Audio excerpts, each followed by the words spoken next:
Welcome to a new Daily Top Askreddit video. Today's topic. What is a survival rule you learned growing up in a bad neighborhood that still influences your behavior today? Assume no dog is friendly. The old Pink Panther scene. Does your dog bite? No, dog proceeds to bite him. I thought you said your dog doesn't bite. That's not my dog. Tom Hanks as Doug, Black Jeopardy on SNL. He got teeth, don't he? Quote. Even if you don't know where TF you are or what TF you're doing, act like you do. Walk like you know where you are going. I've spent time all through Europe, Middle East, North Africa. Put a cigarette in my mouth and walked with a purpose, never got hassled. Yes, this is the biggest thing people that live in nice areas don't understand. If you look like an easy victim, you'll end up as one. If you look like you know where you're going and your expression says you wish a motherfucker would, you get left alone. Even as a young woman, I found this to be true. And I wish I could blast the message to every woman. Walk with purpose. Walk with conviction. Do not stop, even if you don't know where you're going. Yes, you do. Oh, and be rude if needed. ETA, and when you're being rude, look them dead in the eye. I did this most recently in Vegas when some prick was bothering me. Something about looking him straight on will typically make creeps give up. Watching out for probing questions. To this day I always think, why are you asking me this? If strangers want to chat me up. I had to remind my mother of this while we were grocery shopping late one night. I missed 24 hours grocery, and some lady tried to chat her up and show her something for a good deal at the end of the aisle. She didn't see me around the corner, but I definitely saw her partner making a beeline for my mom's shopping cart and unattended purse. Thankfully I got there first and shooed him away from my too nice mother. We had a family doing this to people in our mall back in the 90s. They distract the entire store staff, and one would sneak in the back room, steal purses, and exit out the delivery doorway, fire exit in the back. Look like you might fight back. Most people who are looking to do a mugging are looking for someone who looks like they'll be so afraid that they'll just do whatever they say. So when I'm in a bad neighborhood I try to look like I just found out the guy who's been sleeping with my girlfriend just ran over my dog. It's not foolproof, but it's a deterrent. That being said, if you do get mugged, just give them whatever they want. Your wallet isn't worth risking your life over. I tell my fellow female bartenders who have to walk home late at night. Have your hood up, hair tucked in, stare straight forward and walk angry. Like somebody owes you money or your boyfriend has your best friend over. Do not be on your phone, have only one earbud in, if at all, and don't make eye contact with people. I also carry pepper spray, my firearm, or a bar blade knife on me. Be a cold-hearted bitch on a mission. Chin up, eyes straight ahead, heels stabbing the sidewalk. Be aware of your surroundings without darting your eyes. If you don't have a knife or pepper spray, do brass knuckle keys. Walk in the middle of the sidewalk and step into the damn road, assuming there aren't cars coming. If you look ahead and there's an alcove, a door hanging open, a fence, etc.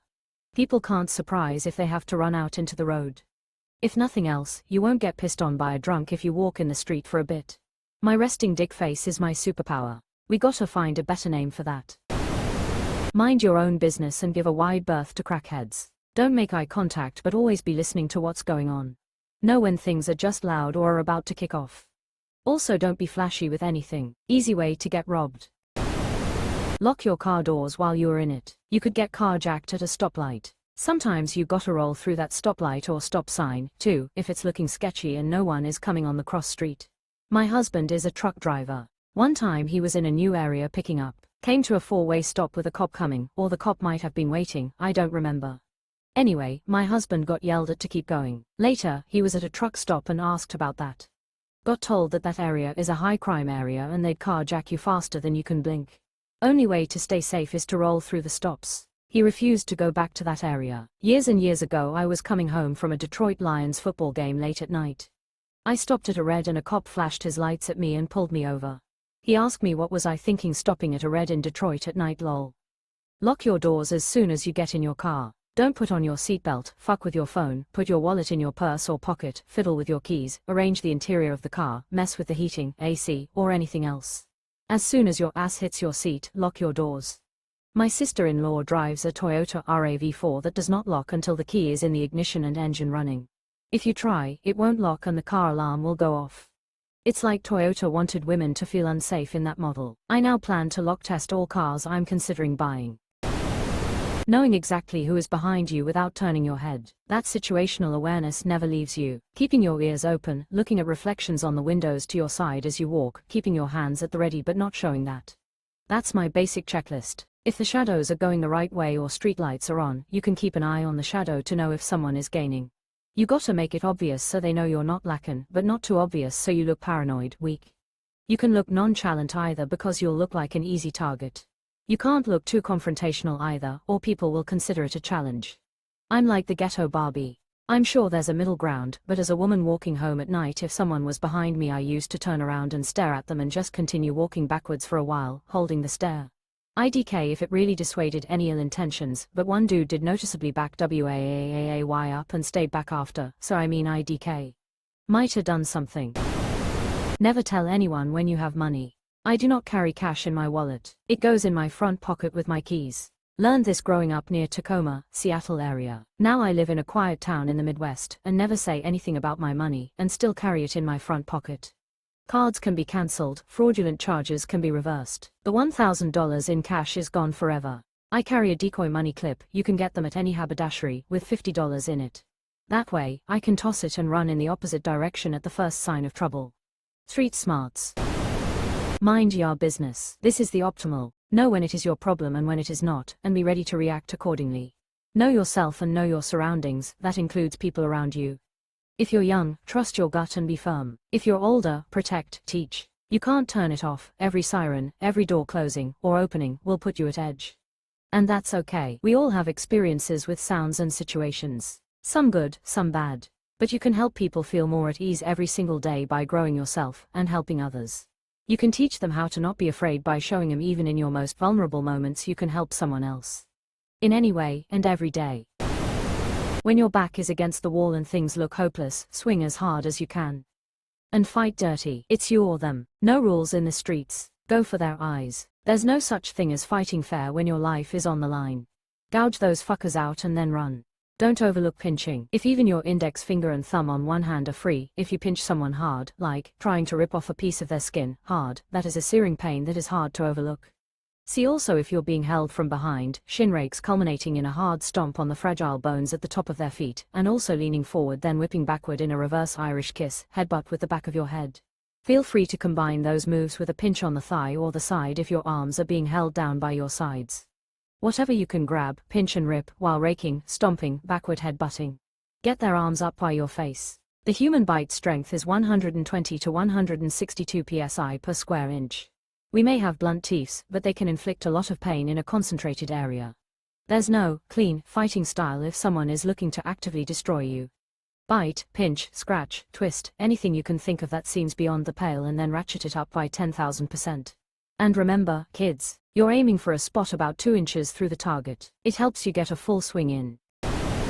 Most violent crime is between people who have a beef with each other.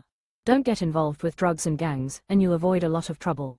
You do need to secure your house and belongings, though. Petty property crime doesn't care who you are. Don't leave anything valuable in your car, don't leave your bike outside for even a second. A coworker left his brand new bike outside a bank and 5 minutes later it was gone. Someone asked him, what did you expect? The bank was across the street from the courthouse. Who's always in a courthouse? Criminals, that's who. Guy at work got his bike stolen and ended up having to walk to work, and it was a far longer commute than is reasonable on foot.